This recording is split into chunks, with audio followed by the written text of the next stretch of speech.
Bonjour à tous, namasté, heureux de vous retrouver pour cette vidéo. Donc vidéo anniversaire pour les 1 an d'Humanité Quantique. 1 an, ça passe très vite. Ça représente déjà 231 likes sur la page Facebook. Donc je tenais à tous vous remercier. Ça me fait chaud au cœur, comme toujours.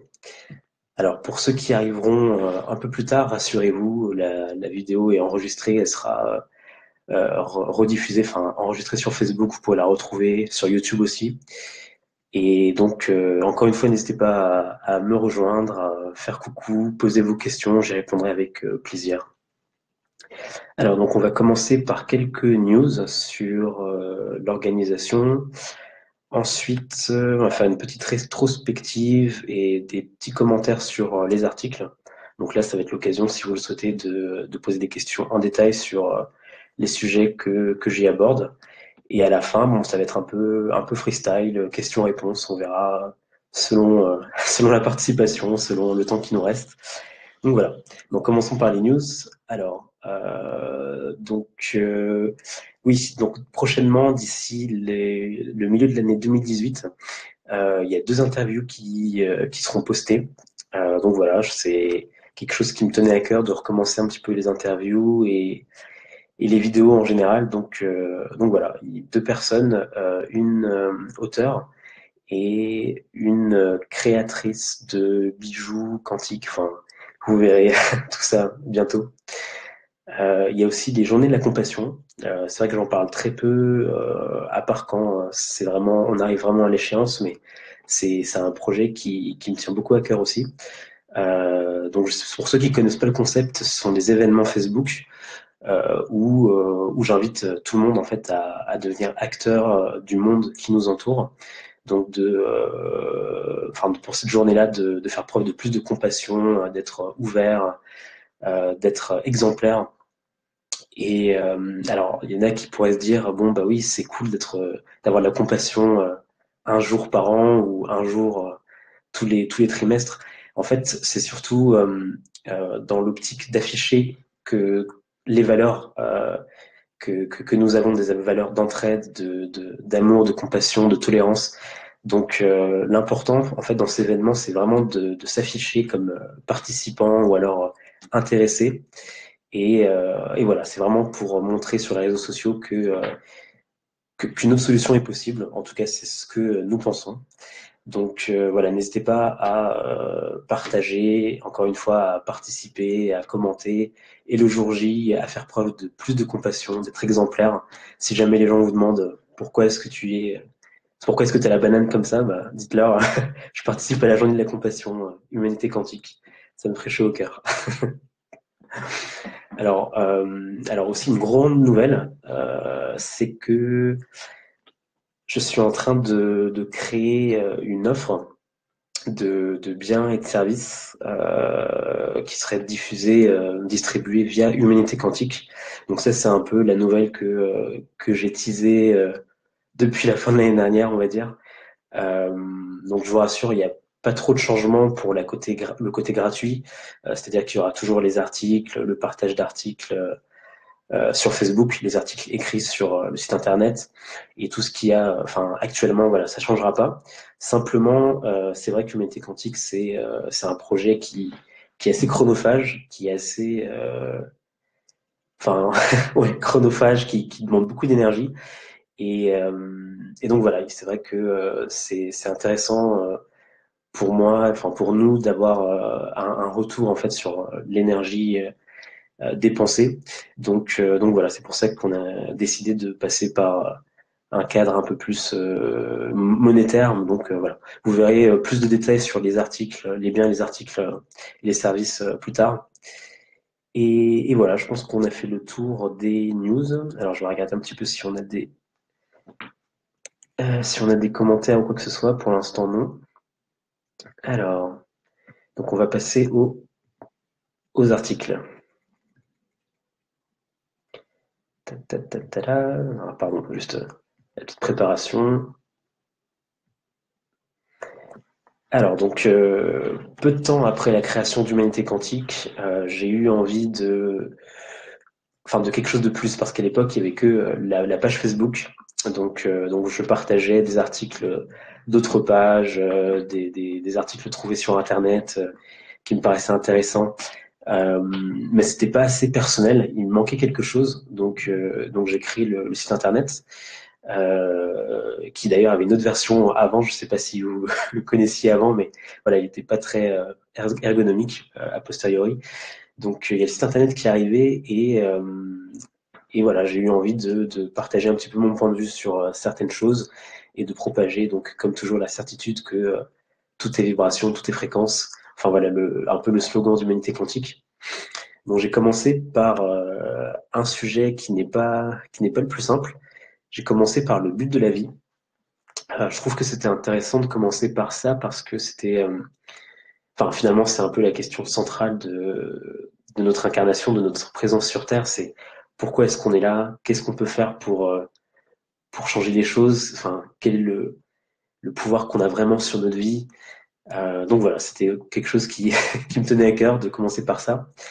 Et puis ça me ramenait aussi derrière vers tous les questionnements que j'avais pu avoir plus jeune, comme par exemple, voilà, enfin, il y a eu des périodes de ma vie, de mon adolescence qui étaient assez sombres et ça m'a fait du bien en fait, même à ce moment-là, de commencer à me questionner, de pas occulter ces questions qui sont difficiles, mais plutôt de les prendre à bras le corps et puis de se dire bon, ok, concrètement, dans la société, il y a rien qui me donne de réponse sur pourquoi est-ce qu'on est sur Terre. Enfin, voilà. Enfin, en tout cas, dans la société, on va dire athée, mainstream.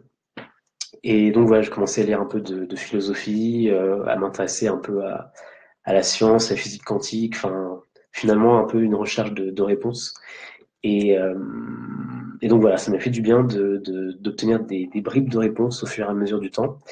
Et je dirais que quand je suis arrivé un petit peu à la spiritualité, bah, disons que j'ai trouvé une réponse qui en tout cas me convient. Alors c'est pas obligé d'être celle qui vous convient aussi à 100%, il n'y a aucun souci, mais voilà, c'est celle qui parlait, qui vibrait avec moi. Donc cet article, il a été écrit assez rapidement, euh, d'une traite. C'est le genre d'article que j'aime beaucoup, c'est une évidence. Je ressors plein de choses de mon bagage et voilà, ça coule de source. À ce moment-là, j'aimais bien aussi beaucoup motiver, argumenter dans mes articles. Donc, on peut voir des références à Camus. Je crois que dans le premier, je parle aussi de Nietzsche. Enfin bon, en tout cas, voilà, j'avais envie d'accompagner en fait le lecteur, un peu comme moi un peu comme le parcours que j'ai eu. C'est-à-dire que, enfin, au tout début, quand je suis tombé dans la spiritualité, voilà, je me raccrochais à ce que je connaissais avant pour essayer de comprendre et j'essayais parfois même de réduire. Je me disais, ok, donc ça c'est peut-être pas vrai, peut-être que c'est une hallucination, mais si on se raccroche à ça voilà, de cette théorie philosophique ou alors ce qu'on sait sur le cerveau humain, peut-être que c'est pour ça que les gens pensent ça. Donc bref, ça a été très très rationnel finalement au début de mon cheminement spirituel. Et donc je pense que ça se ressent aussi dans les articles.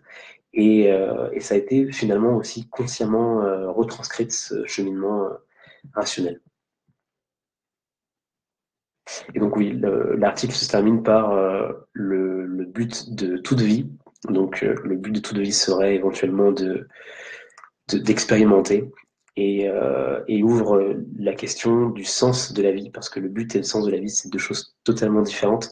Le but, ça renvoie vraiment à quelque chose de plus utilitaire, et le sens, c'est plus spirituel, j'ai envie de dire. Hop. Alors, le deuxième article, donc le sens de la vie, qui a été aussi écrit d'une traite, une évidence,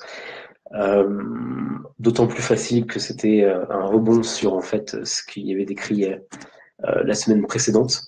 À l'époque, je faisais des articles toutes les semaines.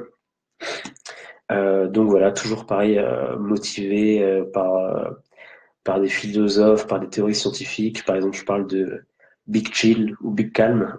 C'est une théorie, je crois, qui n'est plus vraiment valable aujourd'hui, qui dit que en gros, l'univers est en expansion. Et l'expansion, on s'est rendu compte qu'elle ralentissait pas, enfin, à la limite qu'elle accélère au fur et à mesure À force de cette expansion, les galaxies, les systèmes solaires, enfin, tout va commencer à s'éloigner les uns des autres. Et les soleils vont s'éteindre et au final, il n'y aura plus rien, il n'y aura plus que du chill, du calme, enfin du froid en fait. Donc voilà, c'est une théorie qui est assez intéressante, mais il me semble qu'il y a plus trop enfin qu'elle est plus trop utilisée maintenant. À voir, à voir, à voir. Donc oui, dans cet article aussi, ce que je fais, c'est beaucoup de comparaisons entre le destin de l'univers et l'humanité et l'homme. Euh, Ça, c'est quelque chose qu'on trouve dans beaucoup de spiritualité, beaucoup même de religion, d'observer la nature pour essayer de comprendre qui nous sommes en tant qu'humains ou en tant qu'individus. Parce qu'effectivement, voilà, il y a pas de séparation comme je pense que vous le pensez aussi. Il n'y a pas de séparation entre l'univers et nous. Et donc, ce qui se passe autour de nous peut nous donner des clés de compréhension sur ce qui se passe dans l'univers. Ah oui, je parle aussi d'univers holographique. Ça, c'est un terme qui est, enfin, en gros, qui renvoie à l'idée que tout est information. Chaque roseau, chaque brindille d'herbe contient des informations sur l'ensemble, en fait. L'infiniment petit renferme l'infiniment grand, l'infiniment grand. Euh, c'est d'ailleurs quelque chose qui m'a beaucoup touché quand j'ai découvert ces clichés qui sont assez célèbres. Ce sont des clichés, par exemple, de la galaxie, et on voit à côté un cliché une photo de quelque chose d'infiniment petit. Alors, je sais plus exactement c'était quoi en l'occurrence, mais voilà, enfin, en gros, prendre un arbre et prendre des veines, on voit que c'est un peu sur le même schéma que c'est dessiné. Et ça permet enfin, finalement de justifier un petit peu cette théorie scientifique. On la retrouve dans la réalité, le côté holographique, tout est dans tout, en fait. Donc voilà. Oui, à la fin de l'article, je parle aussi beaucoup de spiritualité orientale, de religion. Enfin, religion, c'est pas vraiment le terme parce que je pense pas qu'il y ait de vraie religion orientale comme on entend des religions monothéistes occidentales. Mais bref, je parle aussi beaucoup de spiritualité, donc hindoue, bouddhiste. Et voilà, je trouve que c'est vraiment quelque chose des choses très intéressantes. Enfin, je pense que toutes les religions ont leur part de vérité. Et si on va à l'essence même de chaque religion, on arrive à la vérité. Donc voilà, c'est en tout cas ce que je pense.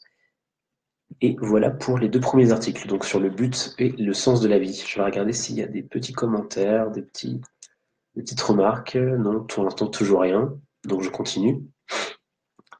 Article numéro 3. J'ai l'impression de retourner en droit. Article numéro 3. Bref. Donc c'est la dualité, les paradoxes du taoïsme. Enfin, dualité et unité, les paradoxes du taoïsme. Donc ça, c'est aussi une théorie qui est très intéressante, qui m'a vraiment beaucoup ouvert l'esprit à l'époque du début de mon cheminement spirituel. Pardon, j'ai mis un peu bouché. Il neige aujourd'hui alors on est 17 mars, enfin, tout va bien. Bref. Donc le taoïsme, à l'époque, c'était quand j'avais plus un point de vue athée sur les choses, mais j'étais quand même curieux des philosophies orientales, enfin, par exemple le soufisme pour l'islam, voilà, tout ce qui est philosophie orientale, un peu spirituelle de toute manière. Et le taoïsme, donc c'est ce concept qu'il n'y a pas vraiment d'opposé au sens occidental du terme, c'est-à-dire qu'il n'y a pas de vraie opposition entre la nuit et le jour, le blanc et le noir, je sais pas, la colère et la haine, l'amour et la peur, ou l'amour et la haine, ça dépend, des points de vue, mais qu'au contraire, ces concepts-là existent parce que leur opposé existe. C'est-à-dire que dans un monde où il n'y aurait simplement que de l'amour, aussi malheureux que ça puisse, ça puisse sonner, ben, finalement, on ne saurait même plus ce que c'est que l'amour. Parce que tout est amour. Dans ce cas-là, on pourrait pas vraiment se réjouir de l'amour. Donc, voilà, faut un peu s'accrocher. C'est un peu de gymnastique intellectuelle, mais voilà, finalement, on se rend assez vite compte du bien fondé de cette théorie. Et donc, finalement, si l'amour existe parce que la haine existe, alors finalement, ils sont interdépendants, ils peuvent pas être séparés l'un de l'autre. Ils se complètent même. Et aussi, voilà, un dernier point du taoïsme, l'amour peut devenir la haine peut devenir l'amour, ça dépend aussi du point de vue. Voilà, chacun a le potentiel de l'autre. Donc si on prend le symbole taoïste, le Taijitu, alors la prononciation je ne sais pas, désolé, le Taijitu, on voit que dans le côté noir, il y a le blanc, et dans le côté blanc, il y a le noir. Donc il y a une part de haine dans l'amour et une part d'amour dans la haine. Et ce qui est assez fabuleux avec le taoïsme et avec ce symbole, c'est que, enfin, juste avec le symbole, on peut réussir à partir sur plein de ramifications, à vraiment euh, affiner sa pensée taoïste. Comme quoi ce symbole, voilà, il s'explique lui-même, il n'y a pas besoin de rajouter autre chose. Voilà, on prend le côté blanc, le côté yin, le côté yang, le côté noir, vice versa, et on remplace le yin et le yang par des concepts qui sont opposés selon notre culture occidentale. Et voilà, on commence à imaginer, ok, pourquoi est-ce que il y a cette forme-là, pourquoi est-ce que ça a l'air de tourner dans un sens, pourquoi est-ce que ça comporte du blanc et du noir dans l'autre couleur. Donc, voilà. Et dans l'article, j'étais assez soft parce que finalement, à partir de ça, on peut vraiment partir très très loin. Euh, Enfin, ça devient limite du, comment dire, enfin, ça devient limite de la réflexion pour la réflexion. Ça redevient abstrait, alors que je trouve que c'est une théorie qui est assez concrète, qu'on peut appliquer dans la vie de tous les jours. Et donc voilà, c'est quelque chose enfin, je pourrais être amené à faire un autre article plus technique, plus poussé sur les implications. Par exemple, enfin, cette théorie c'est du relativisme en gros en philosophie. Si tout est relatif, alors la relativité est absolue. Mais si la relativité est absolue, alors est-ce qu'il y a du relativisme? Donc voilà, c'est ce genre de façon de penser on pourrait rentrer dedans et se perdre. Et peut-être qu'un jour, je créerai un autre article dessus où on essaiera de se perdre sans trop se perdre. Peut-être même se retrouver dans tout ça. Bref, voilà pour dualité et unité, les paradoxes du taoïsme. Alors ensuite, le quatrième article, c'est l'amour est une force unificatrice.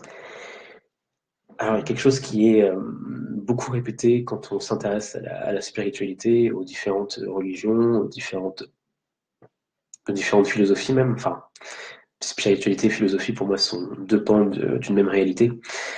C'est que l'amour, c'est vraiment quelque chose de spécial. C'est pas que une émotion, c'est pas que un sentiment, c'est aussi une fréquence, une vibration, un état d'esprit.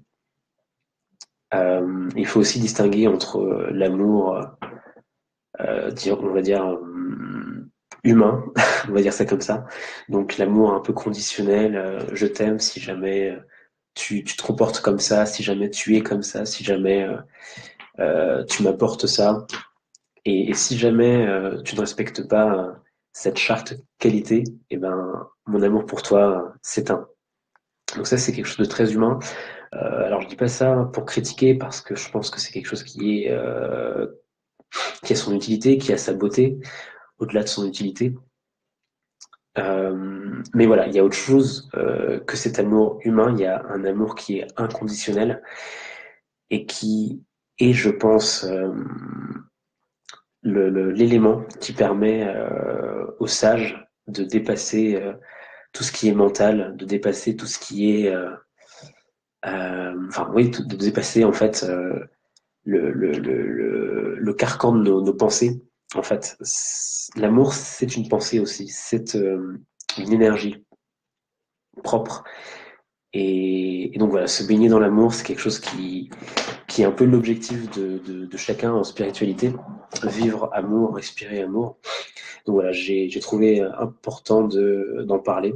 Donc voilà, quatrième article, hein, ou on peut dire troisième parce que le but et le sens de la vie, c'est très très lié. Donc troisième article, voilà, j'avais envie de l'aborder avec vous. Est-ce qu'il y a d'autres choses à rajouter sur l'amour? euh... Oui, il y a un passage à la fin de cet article où je dis qu'en fait l'amour c'est aussi une part d'imprévisibilité qui est nécessaire au bon fonctionnement de l'univers. C'est-à-dire que, imaginons un univers sans amour, finalement, les humains, en tout cas, se reproduiraient de façon très, très rationnelle, très contrôlée. C'est-à-dire, voilà, ce serait que des mariages arrangés de partout. Celui-là, il a ses qualités, il a cette situation, ses relations. Du coup, voilà, je vais mettre avec cette personne, en prenant en compte l'aspect aussi génétique, pourquoi pas. Les scientifiques disent qu'il y a un gros aspect génétique de sélection génétique dans notre attrait envers les personnes. Je pense pas que ce soit faux.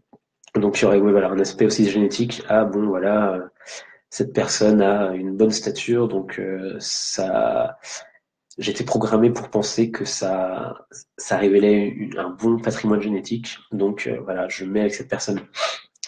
Et donc ce qui est assez imprévisible avec l'amour et assez beau, c'est ce côté chaos, ce côté entropie. Euh, on peut avoir des personnes qui sans amour ne se seraient jamais rencontrées et qui du coup finissent ensemble grâce à l'amour, grâce à ce qu'ils ressentent. Parfois ça peut être totalement à l'inverse de la raison. Une personne qui a pas de situation, j'en sais rien, enfin c'est un peu ce conte de la princesse et du prince, le prince qui vient chercher la paysanne et qui ont fait une princesse. Voilà, c'est ce côté chaotique mais ordonné de l'amour qui me donne le sourire, comme vous pouvez le voir. Donc voilà, je pense que j'ai tout dit pour l'amour, qui est une force unificatrice, donc comme la gravité, c'est une vraie force de la nature, quoi. Alors, l'énergie ou l'outil subtil, le cinquième article. Alors, juste un petit instant, je vais prendre mon thé. Ça donne soif de discuter. Je vais aussi regarder rapidement sur la partie commentaires. Bon, il n'y a pas beaucoup de commentaires, donc n'hésitez pas, hein, enfin, au fur et à mesure de la vidéo, postez des questions, des commentaires. Passez juste faire un petit coucou, ça fera toujours plaisir. Alors, on continue pour l'instant. L'énergie ou l'outil subtil. Alors, dans cet article, euh, j'ai voulu parler donc de la notion d'énergie. Dans l'article précédent, je l'ai un peu abordé du point de vue de l'amour. Donc l'amour, c'est vraiment une énergie palpable. Enfin voilà, quand on est amoureux, on le sent, quoi. Notre corps nous le fait sentir. On a de la chaleur, des frissons, je sais pas, des papillons. Enfin, il y a vraiment quelque chose qui se passe. Euh, et aussi quand on est face à la personne aimée, on peut vraiment avoir cette espèce de courant. Je pense que ça, c'est quelque chose que tout le monde ressent. Enfin, j'espère en tout cas que tout le monde le ressent ou l'a ressenti. Et donc finalement, c'est une bonne introduction au concept de l'énergie. C'est un concept qui serait un peu difficile à résumer. Dans l'article, j'ai essayé de le faire. Et je me suis raccroché, comme pour tous les articles un peu plus, comment dire, un peu plus éloignés de nos conceptions occidentales. Je me suis raccroché aux théories scientifiques qui permettent de justifier cette énergie. Donc, qu'est-ce que l'énergie? L'énergie, c'est la vie. C'est quelque chose qui est partout, à tout instant, qui nous anime. C'est-à-dire qu'un corps humain a besoin d'énergie pour bien fonctionner. C'est aussi un outil. parce que l'intention, nos intentions, a une action directe sur la matière grâce à cette énergie. C'est-à-dire que déjà, le concept de matière, en fait, la matière, ce n'est simplement que de l'énergie densifiée, très très très densifiée. C'est aussi pour ça que quand on fissure la matière, ou quand on la fusionne de force, on obtient des réactions nucléaires, c'est-à-dire que ça produit une force par rapport à la masse de la matière qui réagit, donc qui s'unit ou qui se fissure. C'est, je sais pas, de l'ordre de 10 puissance, je sais pas combien. Donc voilà, la masse, c'est vraiment une énergie densifiée. Et donc, on se rend compte qu'il n'y a pas de séparation entre l'énergie matière et l'énergie qui circule entre nous librement. Euh, et vu qu'il n'y a pas de séparation, finalement, on se rend compte qu'il est possible d'agir par nos intentions, parce que l'énergie suit l'intention, donc sur la matière. Donc finalement, c'est à partir de ça qu'on peut retrouver toutes les thérapies holistiques, magnétisme, Reiki, voilà, enfin j'en passe et des meilleurs. Il y a vraiment plein d'alternatives, plein de versions d'une même essence. Tout ça, c'est du travail sur l'énergie, du travail sur les méridiens. Donc par exemple, voilà, le corps humain, il a un pan subtil, plusieurs pans subtils. Ça, j'en parlerai plus en détail dans l'offre que je suis en train de développer. Euh, donc le corps humain, il est plus que ce qu'on a appris dans nos cours des SVT. Il a aussi un pan subtil, c'est-à-dire qu'il y a comme des veines qui transfèrent l'énergie d'un point à l'autre. C'est ce qui a été appelé méridien dans la médecine chinoise. Il y a aussi voilà comment dire, ces veines, quand elles se réunissent toutes à un seul point, ça forme des chakras. Donc ça, c'est plus de l'ordre de l'hindouisme, même si ça se retrouve dans plein d'autres cultures. Même dans la culture égyptienne antique, il y avait des notions de corps subtil. Donc voilà, c'est vraiment quelque chose qui a été découvert, je pense, par la quasi-totalité des civilisations anciennes et qui a été perdue, cette connaissance du subtil et de l'action que l'homme peut avoir sur son univers par son intention, par sa vibration à lui. Et voilà, je pense que c'est tout pour cet article. Oui, juste un petit mot sur comment tester cette énergie, comment s'en rendre compte, parce que, enfin, comme pour tout, d'ailleurs, ça va être le sujet de l'article précédent. C'est dingue comment tout s'enchaîne parfaitement, c'est génial. Comme pour tout, il faut se faire sa propre expérience, sa propre idée. Il faut pas prendre ce que je dis comme argent comptant. Voilà, il faut expérimenter, se renseigner et vivre les choses. Et donc, l'énergie, c'est quelque chose que tout le monde peut manier, peut façonner. À l'époque, quand je commençais à m'intéresser à la spiritualité, la personne qui m'a beaucoup appris m'a dit tiens voilà un fruit. Enfin il y avait plusieurs fruits. Voilà une orange. Tu prends cette orange dans tes mains, tu lui envoies de l'amour. Tu te concentres, tu lui envoies beaucoup d'amour et tu la remets avec les autres oranges et tu te rendras compte que par rapport à tout l'amour que tu lui as donné, cette orange, elle va pourrir plus lentement que les autres. Donc, bon, à l'époque, j'étais très sceptique, mais ouvert. Parce que voilà, enfin, j'estime qu'il faut pas balayer d'un revers de main une théorie juste parce qu'elle nous semble totalement alien, totalement étrangère. Ça, pour moi, c'est pas une attitude très scientifique. Euh, donc, j'ai essayé. J'ai essayé avec des oranges. Je me suis concentré sur l'orange. J'ai envoyé beaucoup d'amour. J'ai essayé d'ouvrir mon cœur.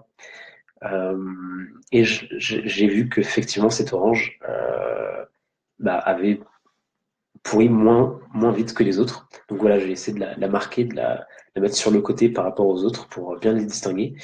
et j'ai pu constater les effets. Donc voilà, je vous invite à essayer vous aussi. Alors il y a plein d'exercices. Je vous invite à voir avec par exemple les bouquins de Luc Baudin. Enfin voilà, vous pouvez en trouver partout sur Internet. Un autre article plus tard, d'ailleurs, donne d'autres clés. Un article que j'ai écrit. Donc voilà, on va y arriver plus tard. Et, euh, et oui, donc je disais tout ça parce que je parlais de cette expérience du docteur Clive Baxter des années 60. Donc ça fait quand même un bon moment que c'est connu, que ça a été prouvé scientifiquement, mais comme pour toutes ces choses-là, on en parle très peu. Il faut faire la démarche d'y aller, sinon ça va pas venir vers nous. Et donc ce docteur, il a, avec un polygraphe, donc un détecteur de mensonges, il a réussi à capter que les plantes euh, avaient des intentions et réagissaient aux intentions des autres. C'est-à-dire que, enfin, je ne vais pas rentrer dans tous les détails de l'expérience, enfin, c'est assez court à lire, mais voilà, je n'ai pas forcément envie de rentrer dans tous les détails, mais en gros, il s'est rendu compte que les plantes pouvaient avoir peur de, de quelqu'un qui leur a fait du mal ou quelqu'un qui a fait du mal à leurs congénères. Et même au-delà des espèces de plantes, il y a une communication qui se fait interespèces. C'est quelque chose d'assez fou de dire que voilà, toutes les plantes sont connectées, elles communiquent par un moyen inconnu. Voilà, à ma connaissance, ça n'a rien à voir avec les phéromones, avec les ondes sonores. Enfin voilà, c'est vraiment quelque chose d'autre. Et pour moi, c'est aussi une preuve que les humains peuvent communiquer autrement que par la parole et le langage gestuel.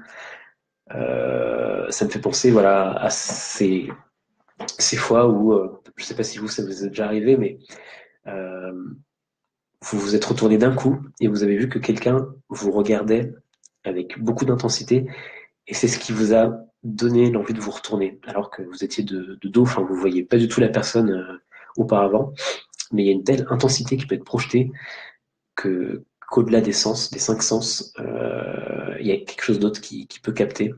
Et donc nos corps subtils captent tout ce qui est de l'ordre de l'énergie, du subtil. Donc voilà, tout ça pour dire que je vous laisse faire vos propres expériences avec plaisir et puis n'hésitez pas à me faire un petit retour si jamais vous voyez des choses se passer. Article numéro 6, croire ou savoir ou l'illusion de la connaissance.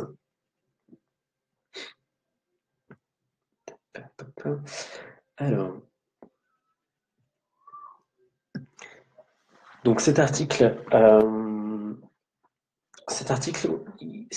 comme je disais tout à l'heure, ça a été un peu une suite logique parce que en écrivant l'article sur l'énergie, je me suis rendu compte que pour beaucoup de personnes, ça pouvait paraître totalement aberrant, totalement alien. Et, euh, et donc, il m'a paru nécessaire de, de, de discuter, en fait, finalement, de ce que nous pensons savoir, de ce que nous croyons et de ce que nous savons vraiment, de ce que nous connaissons vraiment. Parce qu'il y a vraiment une énorme distinction à faire entre croire, savoir et connaître, finalement.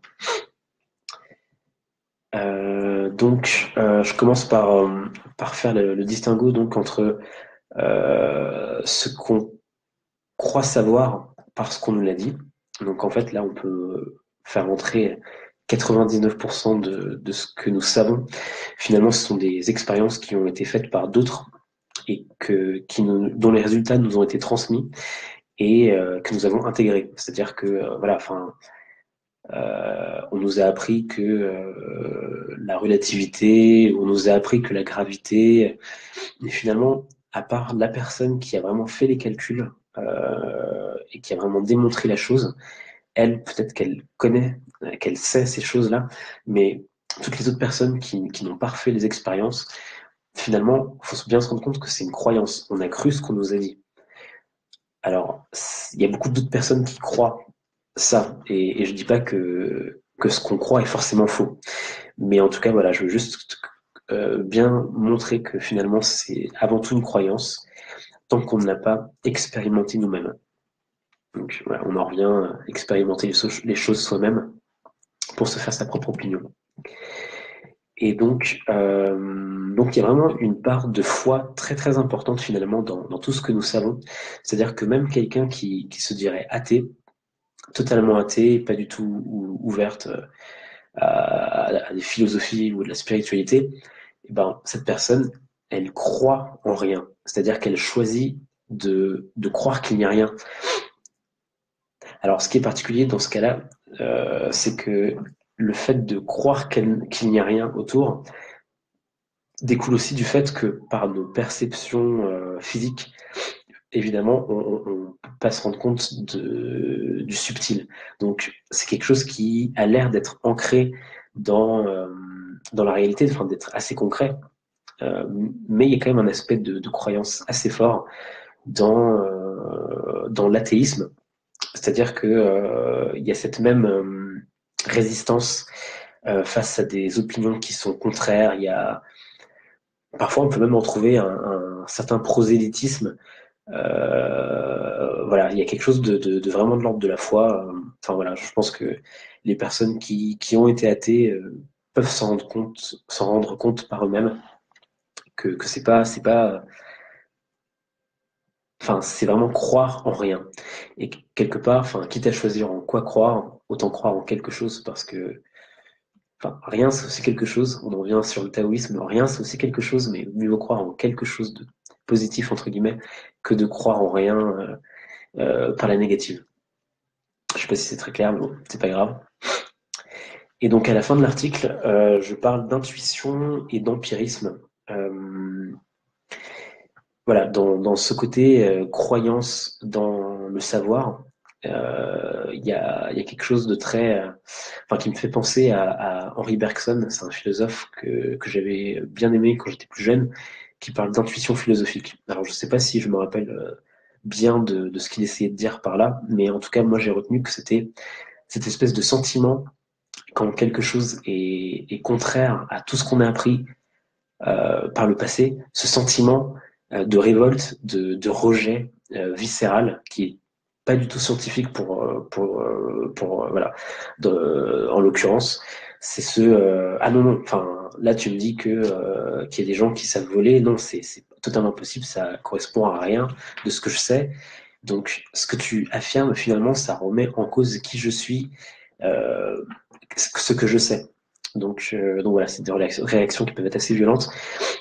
Mais au-delà de ça, l'intuition peut aussi nous emmener dans le positif, c'est-à-dire que c'est vraiment un outil en spiritualité, en ésotérisme voilà, qui est pas anodin, l'intuition. Parfois, on peut voir quelque chose qui nous paraît mentalement faux, mais enfin, on a la sensation qu'il y a quelque chose derrière, que c'est pas, enfin voilà, à contrario de l'intuition que je viens de décrire juste avant, qu'il y a quelque chose à creuser. Et donc à la fin de l'article, voilà, j'enjoins tout le monde à faire preuve d'intuition, d'écouter son intuition. Alors c'est quelque chose qui se travaille. Encore une fois, voilà, il y a plein de documentation sur Internet, également dans le projet qui est en cours. Voilà, je vais donner aussi quelques petites clés pour développer son intuition. Et au-delà de l'intuition, donc à la fin de l'article, je parle d'empirisme. L'empirisme, c'est la théorie philosophique de l'expérience, voilà, faire sa propre expérience, ne pas se contenter de rejeter les choses juste pour les rejeter. Enfin pourquoi pas, mais dans ce cas-là, ce rejet ne peut pas s'accompagner de jugement parce que tant qu'on n'a pas vécu la chose, on ne peut pas juger. Enfin, déjà, on ne peut pas juger dans beaucoup de situations, donc voilà, c'est bon pour cet article. Je regarde s'il y a des questions, n'hésitez pas, encore une fois. Hop. Et donc article numéro 7, conscience, univers et source. Alors cet article, bon, pour une fois, j'ai pas beaucoup de liens entre cet article et les précédents. Enfin, on peut en trouver, mais là, ça ne me vient pas naturellement. Donc cet article, il se pose la question, enfin, on se pose la question dans cet article de l'origine de la conscience. Est-ce que la conscience vient du cerveau ou est-ce que la conscience vient d'ailleurs? dans la plupart des spiritualités et même des religions, la conscience n'est pas limitée au cerveau. C'est pour ça que quand le corps physique meurt, eh ben, pour ces personnes-là, la conscience survit, va dans d'autres endroits. Pour la moitié de la population, la conscience, d'ailleurs, va quelque part pour revenir. C'est ce qu'on appelle la réincarnation. Et donc voilà, j'ai essayé de peser les arguments pour et contre euh, des deux approches. Donc la conception dite classique, c'est que voilà, la conscience, c'est que le produit de connexions neuronales du monde physique. Et c'est une approche qui a ses avantages. Enfin voilà, grâce à la science actuelle, on a fait plein d'avancées. Par contre, euh, la limite de cette théorie, c'est toutes les expériences d'état modifié de conscience, donc de mort imminente, de mort temporaire, les voyages astrales. On a aussi la méditation, l'hypnose, qui sont des états tous les deux très différents l'un de l'autre. Et voilà, donc la conscience n'arrive pas à bien expliquer, surtout les deux premiers exemples que j'ai donnés, la méditation et l'hypnose encore, bon, ça va, mais en tout cas, ils sont totalement démunis face à ces expériences et ils les balayent d'un revers de main. Non, c'est pas possible, ça n'existe pas, ce ne sont que des hallucinations. Donc après, je parle de la conscience euh, qui est l'univers, en fait, qui est l'origine dans l'univers. Euh, donc en fait, voilà, ça, encore une fois, on revient vers ce que les civilisations anciennes ont découvert, je dirais. Donc c'est que il n'y a pas de séparation entre notre conscience et l'univers, et au contraire, notre conscience individuelle est un moyen pour l'univers de vivre sa propre expérience, de s'expérimenter elle-même. Et cette phrase très célèbre qui dit nous sommes l'univers, enfin, nous sommes l'univers qui regarde l'univers.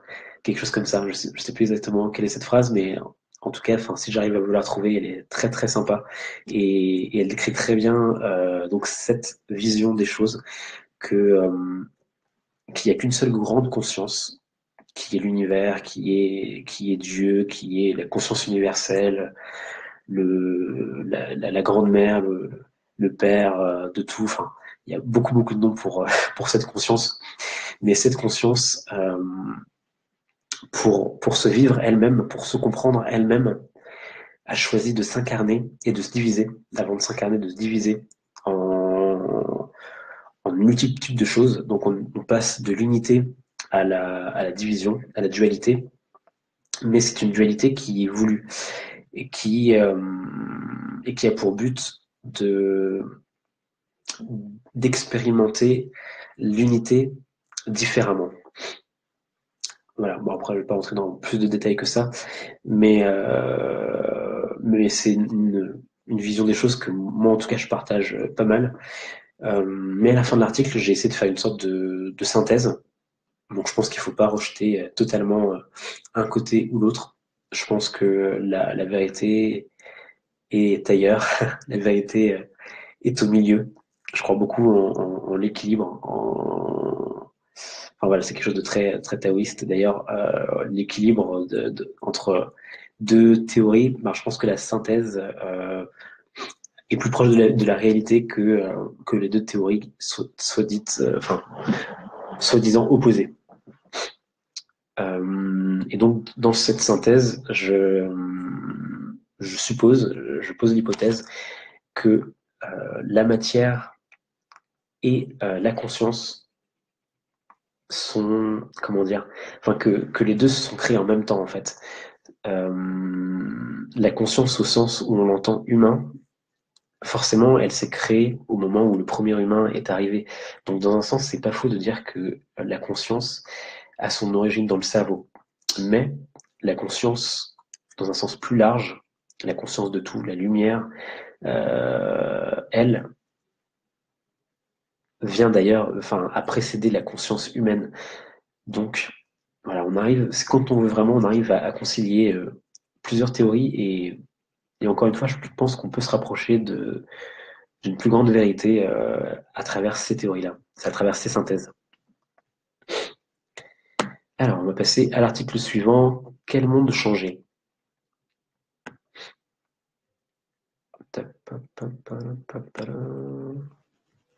Hop. Excusez-moi.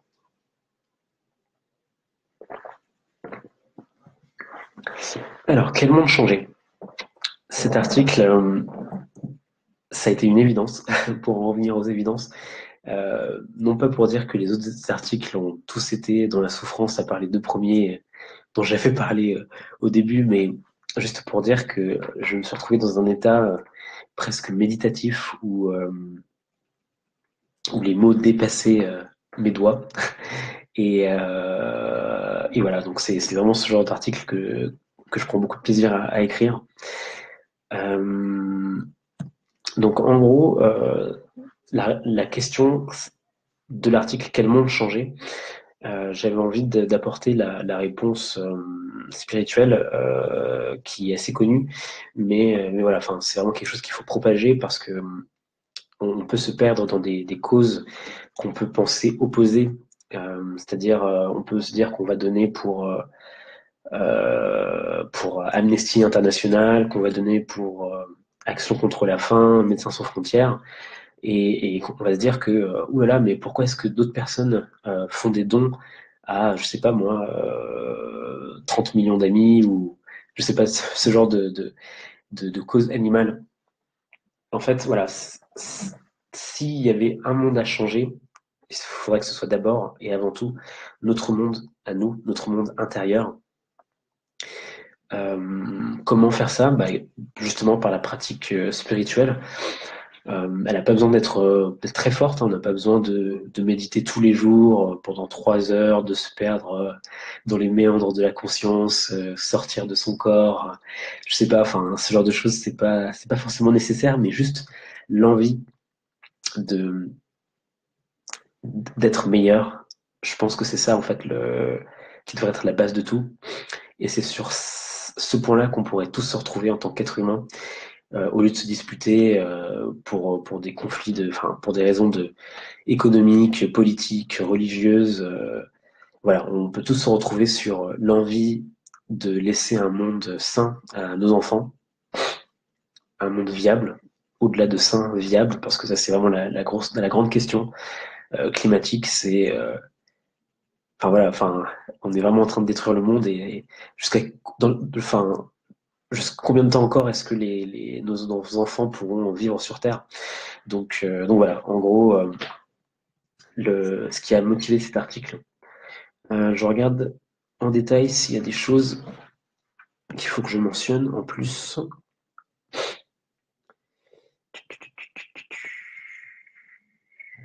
Donc voilà, encore une fois, il n'y a pas de hiérarchie de la cause, il n'y a pas de bon combat.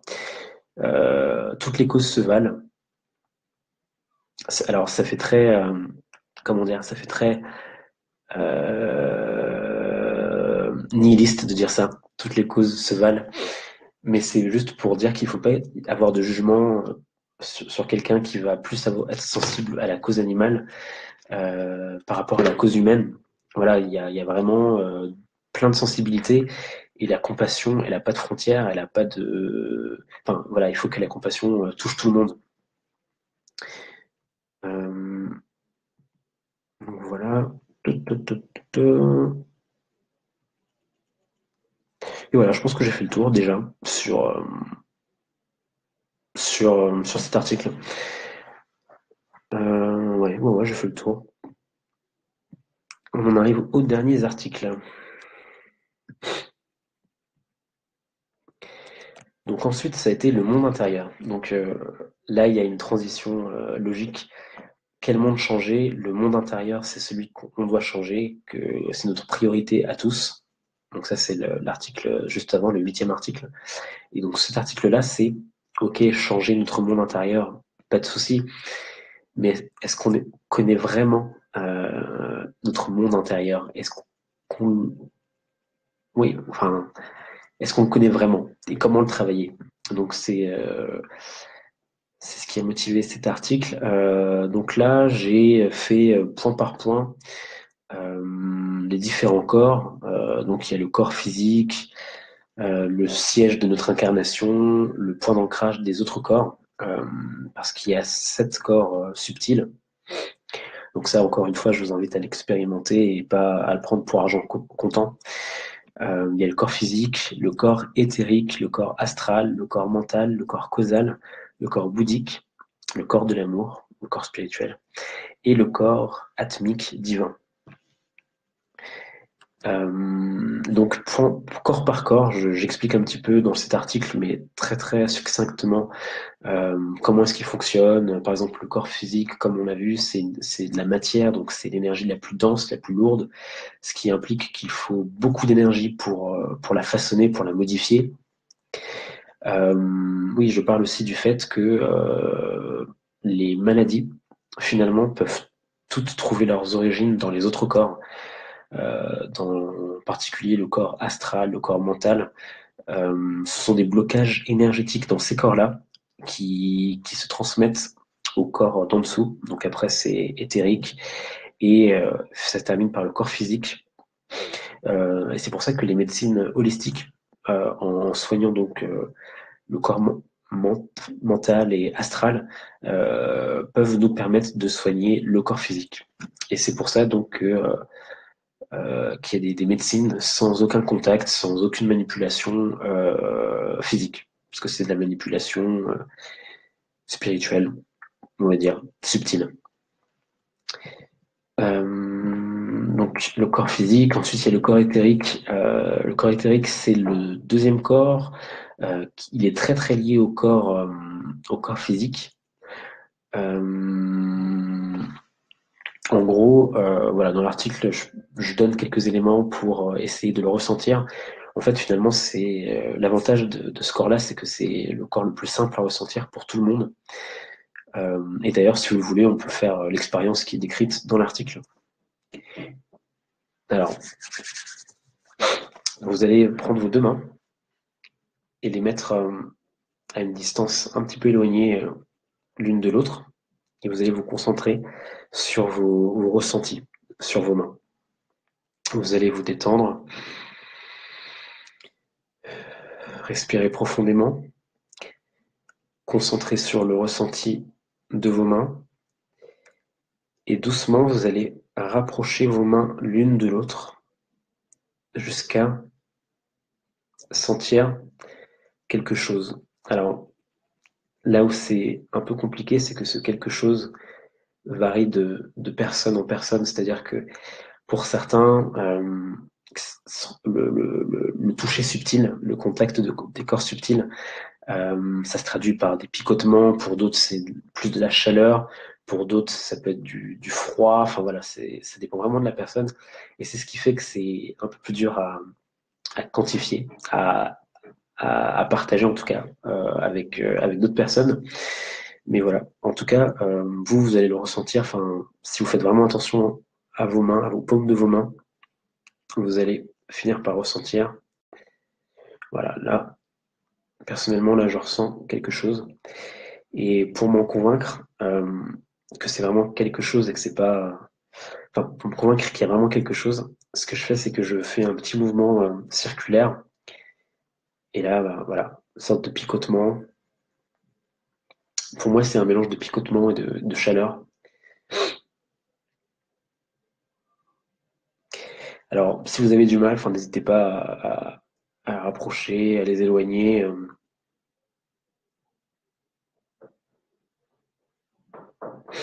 Et si vous n'y arrivez pas du premier coup, surtout, vous énervez pas. C'est pas grave. Les premières fois sont les plus dures parce qu'on ne sait pas exactement ce qu'on doit ressentir. Donc, par définition, c'est plus dur de ressentir la chose, enfin, d'être sûr de ressentir la chose. Mais voilà, enfin, n'hésitez pas à réessayer plus tard au calme. Prenez-le comme un jeu. Vous mettez pas la pression par rapport à ça. C'est pas grave si vous ne ressentez pas à premier essai. Donc voilà. Et autrement, donc le corps éthérique, pour revenir au point de vue un peu plus médecine, Donc c'est le dernier corps à recevoir les blocages avant le corps physique. Donc finalement, la plupart des thérapies agissent sur le corps éthérique aussi. Enfin, il y en a qui agissent que sur l'éthérique, d'autres qui agissent sur le mental, donc ça redescend un peu sur tous les autres corps, dont le physique. Bref. Et donc voilà, grâce au clair ressenti, donc ça c'est le nom de cette capacité de ressentir son corps éthérique et les autres corps, mais ça c'est beaucoup plus compliqué. Grâce au clair ressenti, on peut déjà faire pas mal de médecine douce, de médecine holistique. On peut ressentir les blocages sur une personne, sur le corps d'une personne. Euh, voilà, il peut y avoir des petites imperfections. Il peut y avoir aussi le corps éthérique qui est un peu décalé. Ça, c'est par exemple quand on a ressenti une émotion violente, quand on a été surpris, quand quelqu'un est arrivé derrière nous et nous a fait peur. Ça peut décaler notre corps. Et donc voilà, ça peut être, c'est toujours intéressant de savoir que le corps éthérique peut être décalé et de le remettre en phase avec le corps physique. Et donc voilà, c'est la porte ouverte sur plein de soins, sur soi-même et sur les autres. Et voilà, encore une fois, si vous avez besoin d'autres renseignements, il y a beaucoup de documentation sur Internet. Et dans la prochaine offre que je suis en train de mettre en place. À la fin de l'article, je parle aussi des différentes capacités psychiques, capacités subtiles. Alors dedans, j'ai inclus l'empathie, parce que je pense que c'est vraiment quelque chose. Enfin, c'est pas quelque chose à prendre à la légère finalement, notre empathie. D'ailleurs, il y a des gens qui sont très très empathes, qui ressentent physiquement les émotions des autres. Ce sont des personnes qu'on appelle communément hypersensibles. Voilà, enfin, qui peuvent pas du tout se protéger. D'ailleurs, pour beaucoup, c'est presque vécu comme un handicap, et il leur faut apprendre à vivre cela comme une force, à se protéger aussi. Et donc voilà, l'empathie, pour moi, c'est vraiment une capacité subtile, euh, proche de la télépathie, de l'intuition. Enfin, toutes les capacités pour moi sont très très liées, hein. Mais c'est vraiment quelque chose de beau et qui nous relie. Et voilà, donc ça m'a tenu à cœur de l'inclure dans les capacités subtiles. Ensuite, je parle d'intuition, donc on en a parlé un petit peu précédemment. L'intuition, c'est une capacité à recevoir les informations de manière spontanée, des informations qui viennent d'autres plans. Euh, C'est-à-dire que chaque corps subtil évolue dans un plan, une sorte de dimension. C'est-à-dire que le corps éthérique évolue dans une dimension éthérique, le corps mental dans une dimension mentale, etc., etc. Et, euh, et donc, finalement, c'est comme la Terre, mais à différentes fréquences vibratoires, à différents niveaux vibratoires. Et donc, il y a des choses qui se passent aussi sur ces niveaux-là. C'est-à-dire que, voilà, là, j'ai une personne en face de moi qui me parle. Il est fort probable que sur le plan mental, nos deux corps mentaux échangent aussi. Et c'est pour ça, d'ailleurs, que en présence de maîtres comme des gourous, dans le bon sens du terme, des gourous indiens, des vrais gourous, ou voilà, toute personne vraiment éveillée spirituellement. C'est pour ça que rien que le simple fait d'être en leur présence, c'est un enseignement qui est immense. Pas forcément conscient, parce que voilà, la conscience, c'est enfin, la conscience, c'est une petite partie finalement de la grande conscience. Et donc voilà, sur le plan mental, sur le plan bouddhique, il peut y avoir beaucoup d'échanges. Notre soi mental ou bouddhique peut recevoir beaucoup de connaissances. Par contre, ça restera dans le mental ou dans le bouddhique tant que la personne ne fera pas de méditation ou tant qu'elle n'est pas prête à recevoir ces connaissances-là. Et voilà, je pense que j'ai fait le tour. Alors, je regarde les commentaires s'il y en a. Salut tout le monde, merci de me suivre. Ça fait plaisir. Toujours pas de commentaires, donc je continue. on en arrive au 10e article. Les idéaux des humains quantiques. Alors, cet article, ça a été le début d'une nouvelle série, donc qui a commencé ce mois-ci, enfin, pas ce mois-ci, mais cette année. Donc j'ai fait une petite pause dans les articles à la fin d'année 2017 jusqu'au début 2018. Je crois que j'ai recommencé à en poster vers le mois de février, si ma mémoire est bonne. Et en fait, voilà, c'était parce que j'étais en train de refaire le site internet. Et à côté de ça, je bossais sur cette fameuse offre que je suis en train de vous préparer, mais je vais arrêter d'en parler parce que la hype va être beaucoup trop grande après. Et donc, en revenant sur l'écriture des articles, j'ai eu envie de développer une nouvelle catégorie qui est un peu style de vie, lifestyle, des clés, des outils que des gens pourraient appliquer dans leur vie de tous les jours. Et pour commencer donc cette nouvelle catégorie, j'ai eu envie de transmettre des idéaux à tous les humains quantiques.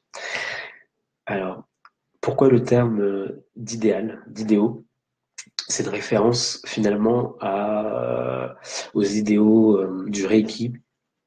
Dans le Reiki, il y a des idéaux que chaque personne apprend et qui est un peu comme un mantra, un guide de bonne conduite.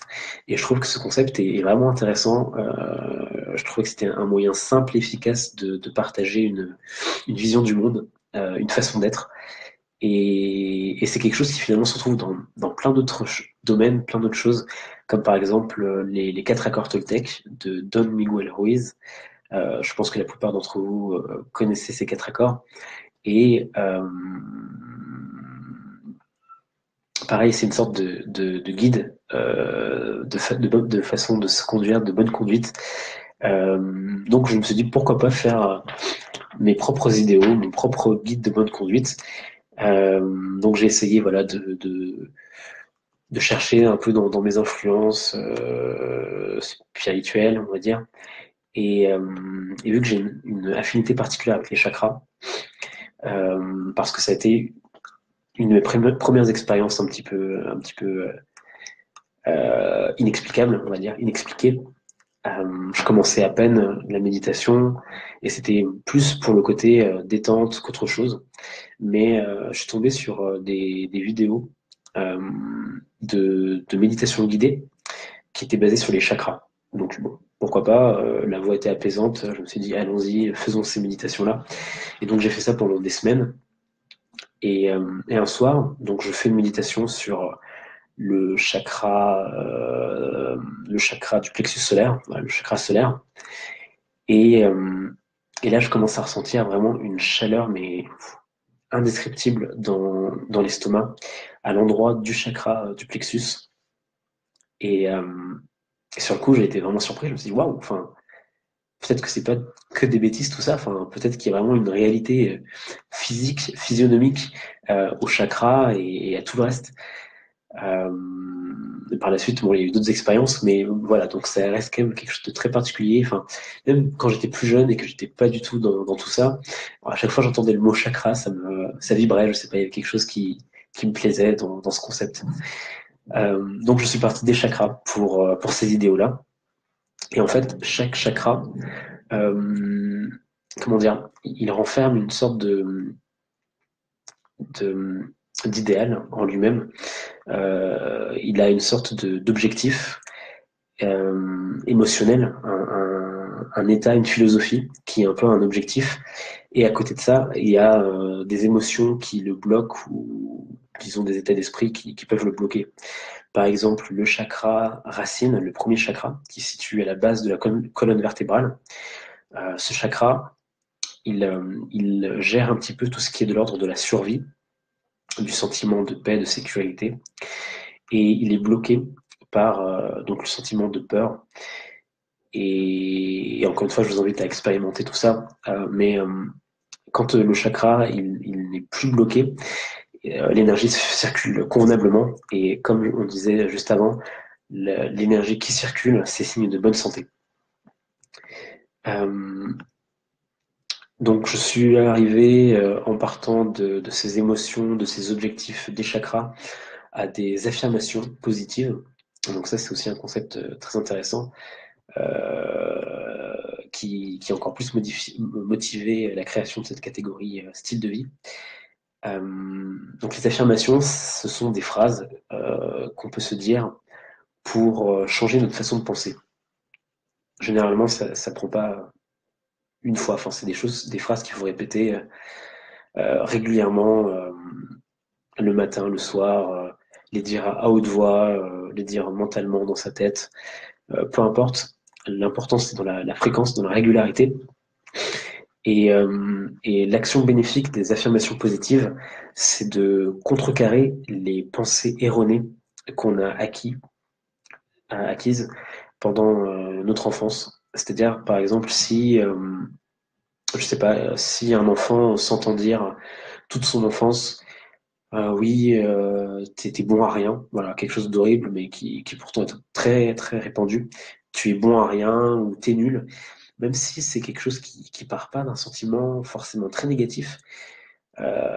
Chaque mot a une vibration. Enfin, voilà, le son c'est une vibration.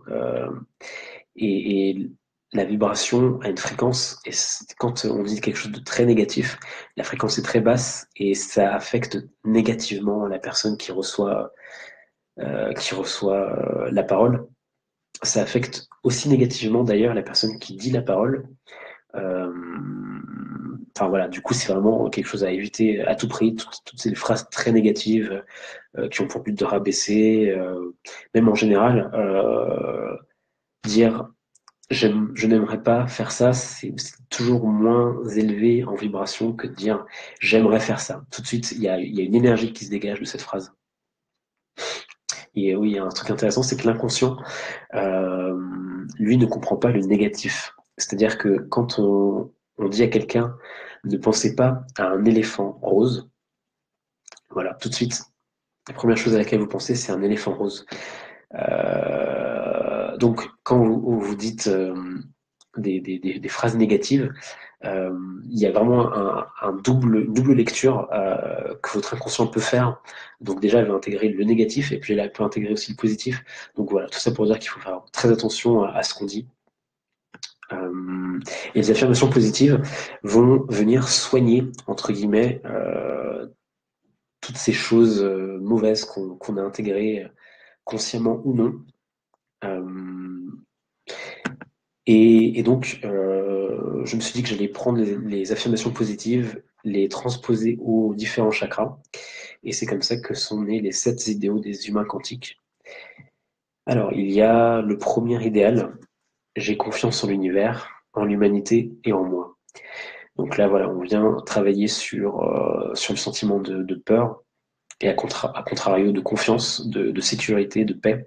Donc, on permet à l'énergie du premier chakra de circuler. La deuxième affirmation, c'est je laisse la place nécessaire au plaisir dans ma vie. Ce chakra est bloqué par la culpabilité.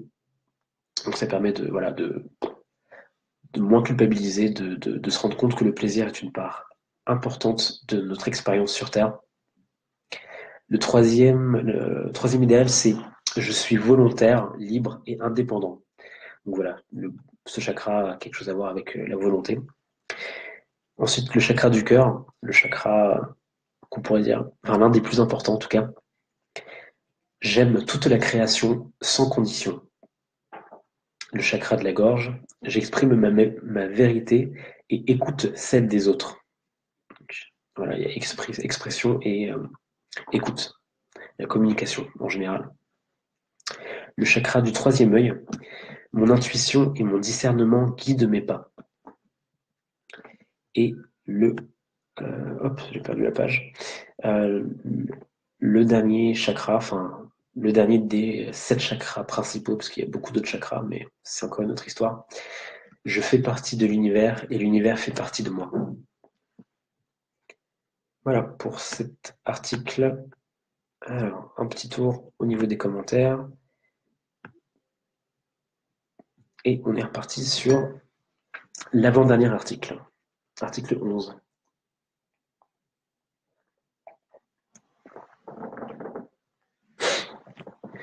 Alors, dans celui-là, on parle d'équilibrer ses chakras. Donc, bon, il y a encore cette suite logique entre l'article précédent et celui-ci.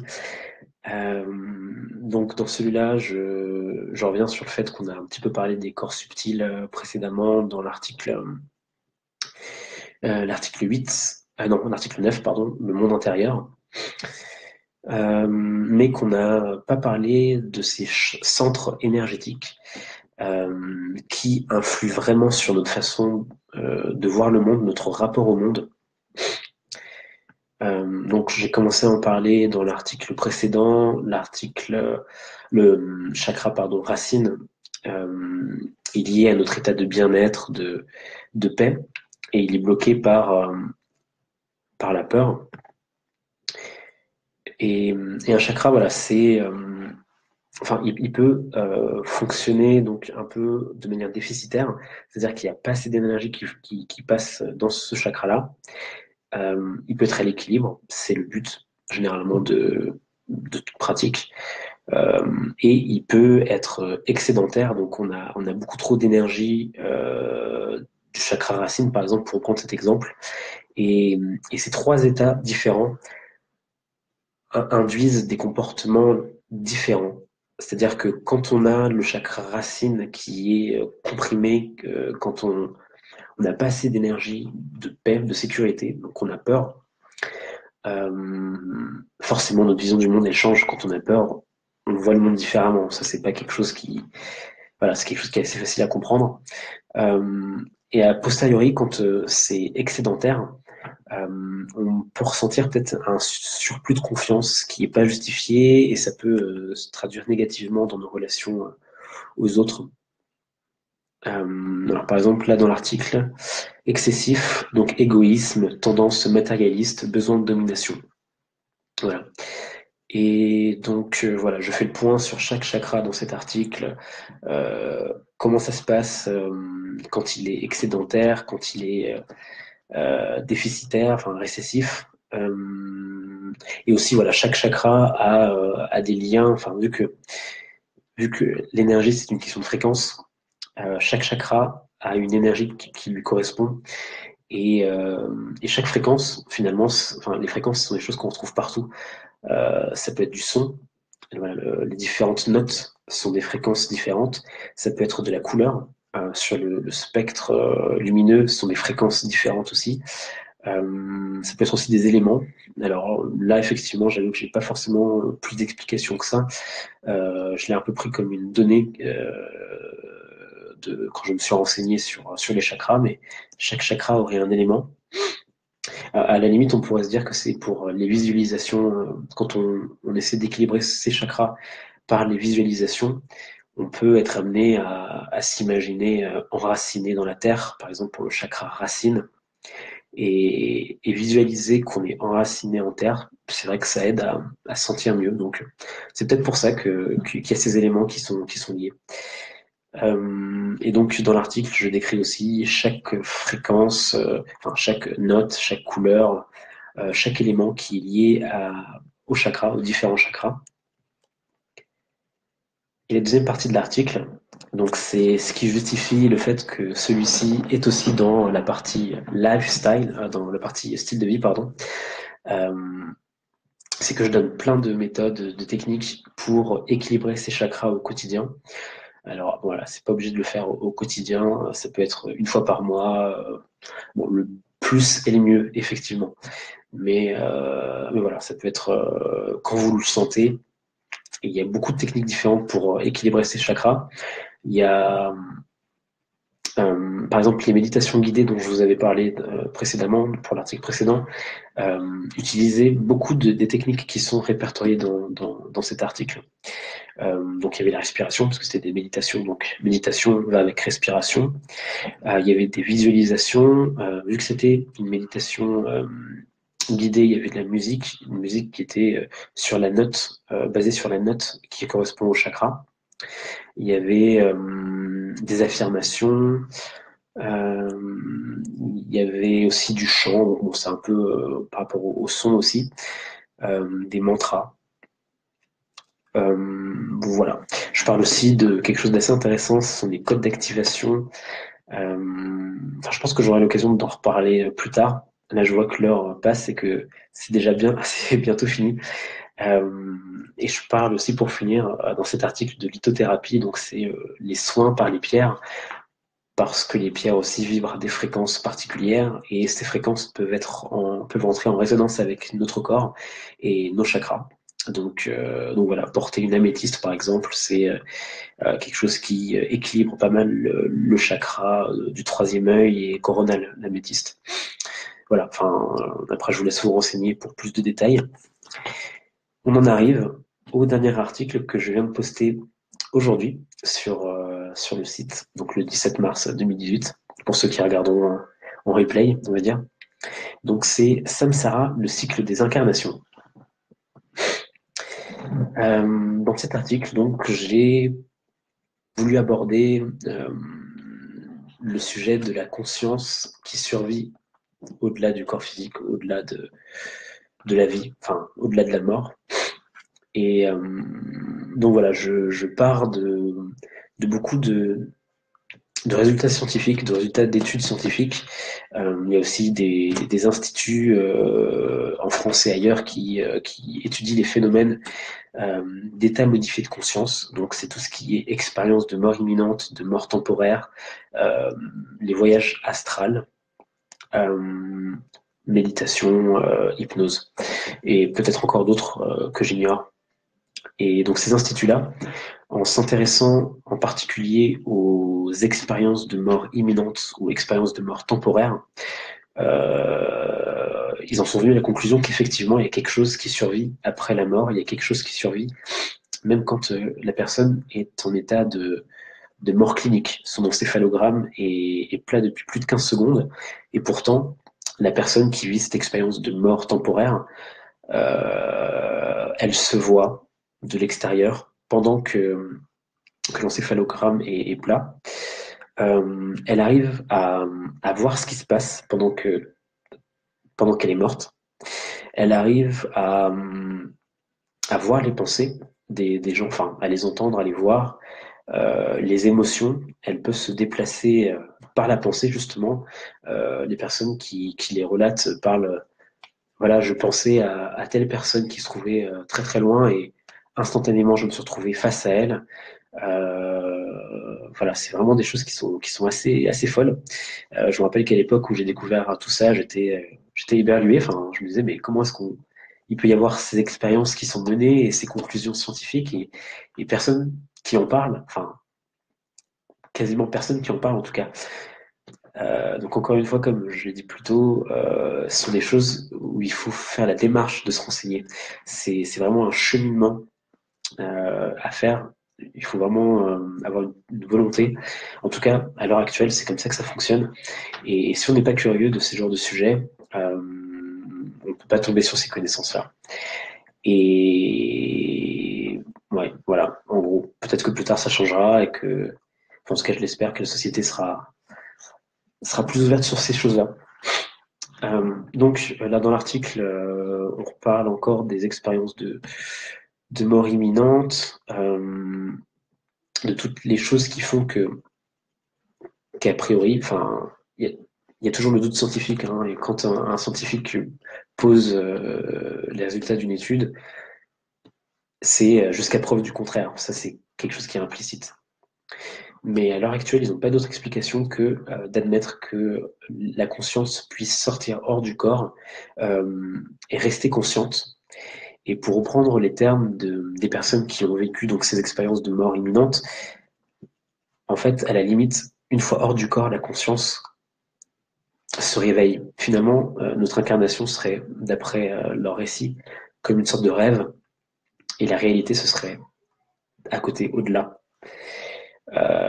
Ces personnes décrivent aussi voilà, avoir vu des proches, avoir vu de la lumière. Enfin, c'est vraiment quelque chose enfin, quelque chose de la béatitude, quelque chose de la paix, qui est vraiment intéressante. D'ailleurs, quand ils en parlent, on ressent tout de suite leur émotion, c'est quelque chose de très communicatif. dans les personnes qui parlent de ces expériences de mort temporaire. Et oui, bon, j'aborde aussi quand même les détracteurs, ce que eux pensent. Donc les matérialistes disent que finalement tout ça, ce ne sont que des hallucinations qui ont lieu parce que les neurones sont à l'agonie et du coup des connexions se font, parce que le nerf optique il meurt et quand le nerf optique meurt, il y a un flash de lumière blanche. Mais tout ça, ça n'explique pas comment est-ce que des personnes mortes, cliniquement mortes, et ramenées plus tard par différentes techniques médicales, ont pu relater des faits donc, auxquels ils n'ont pas pu être témoins. Enfin, ils étaient morts, ils étaient sur le billard. Ils racontent des choses qui sont passées à des kilomètres de là ou parfois juste à côté. Ah, je t'ai vu dans la salle d'attente. J'ai vu à quoi tu pensais. T'avais pas l'air très inquiet, dis donc. Ce genre de choses qui se passent. Donc ces faits sont vérifiables et aucune hallucination peut expliquer des faits vérifiés dans ces situations-là. Donc ensuite, je parle du cycle samsara, du cycle des incarnations. Dans la religion hindoue, par exemple, c'est très présent. Encore une fois, la moitié de la planète croit en la réincarnation. C'est quand même énorme quand on prend le chiffre comme ça. Et alors je dis pas que c'est parce qu'il y a beaucoup de personnes qui y croient que c'est vrai, mais quand on prend les résultats des expériences précédentes et, et l'expérience que les gens font, il y a vraiment de gros doutes. Par exemple, il y a 3 cas qui sont encore jusqu'à présent inexpliqués. James Leninger, enfin vous trouverez les noms dans l'article, James Leninger, Frank, comment il s'appelle encore celui-là attendez, j'ai l'article sous les yeux. Jacques Frank et Trinley Rinpoche. Donc ce sont 3 cas qui encore jusqu'à présent ne peuvent pas être expliqués autrement que par la réincarnation. Ce sont des enfants qui très tôt ont commencé enfin dans certains cas, ils ont commencé à parler une langue totalement étrangère parfaitement alors qu'ils étaient très jeunes. Ça c'est le cas de Trinley, qui serait la réincarnation d'un maître bouddhiste.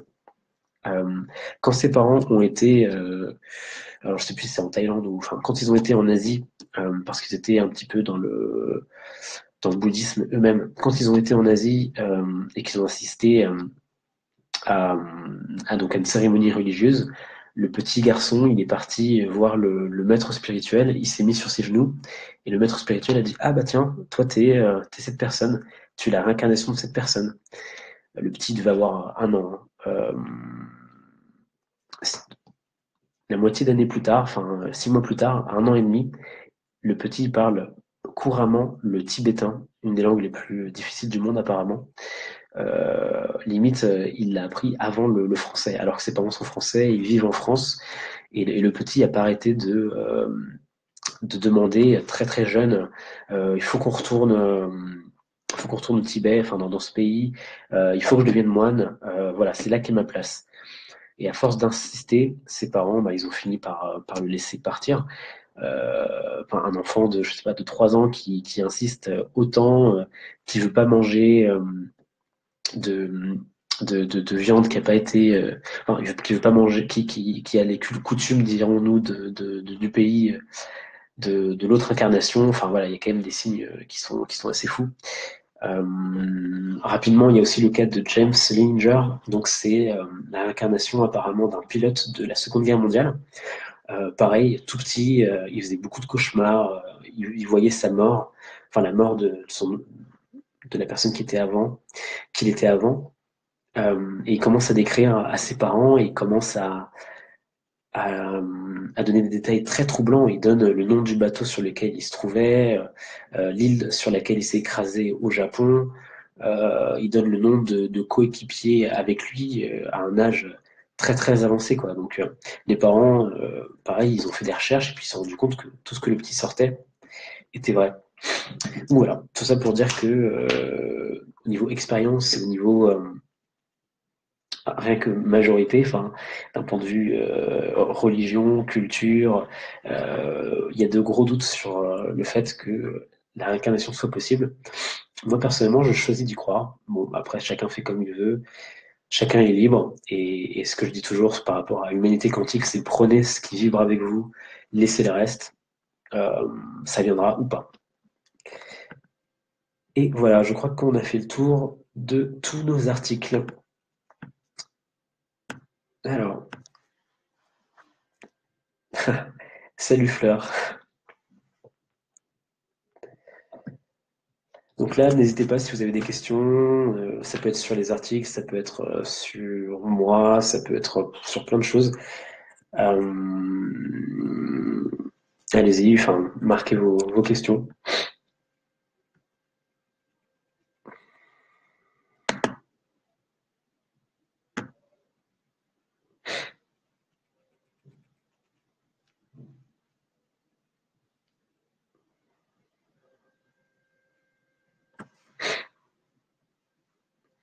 Bon, je vois qu'il n'y a pas de questions. Je vous laisse encore quelques petites. Bon, je vous laisse 2 minutes. Et puis, s'il n'y a pas de questions, vu que de toute manière, finalement, c'était un exercice qui a pris 1 heure et demie. Je pensais pas que juste parler des articles que j'ai écrits, ça prendrait autant de temps. Vu que bah, on a passé le temps, dans 5 minutes, je me déconnecte.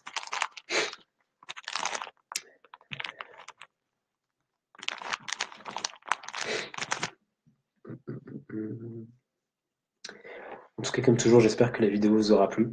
En tout cas, moi, c'était un plaisir de discuter avec vous. Enfin, de faire ce petit monologue en tout cas.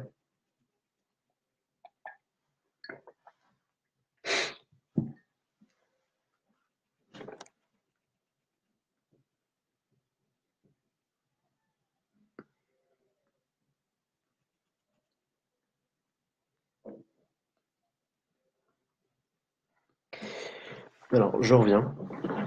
Et à mon retour, donc, bah, s'il n'y a pas de questions, ce sera. Enfin, je vous dirai au revoir et puis je terminerai la vidéo.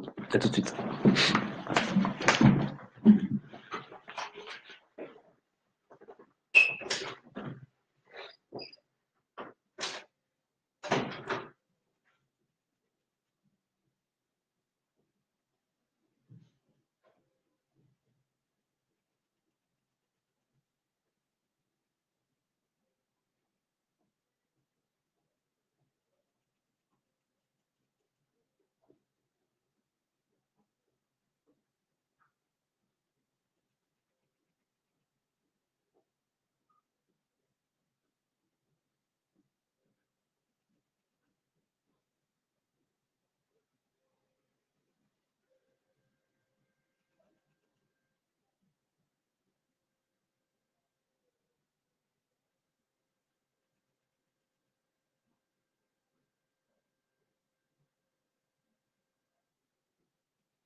Ok, donc pas de questions. Bonne nouvelle.